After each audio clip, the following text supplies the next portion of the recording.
Ey Rəbbim, ey Yaradanım, xəstələrimizə şəfa,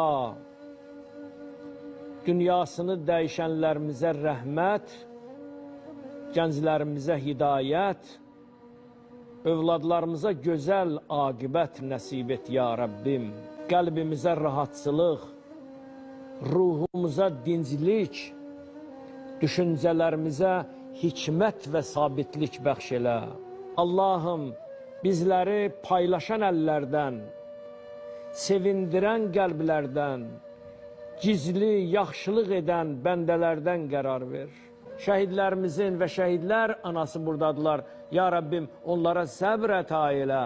Bugün Qarabağımızda, Azərbaycanımızda minarələrdən Allahu Əkbər azan səsləri gəlir. O minarələrdən azan səslərin kəsmə, ya Rəbbim. Amin, ya Rəbbəl aləmin.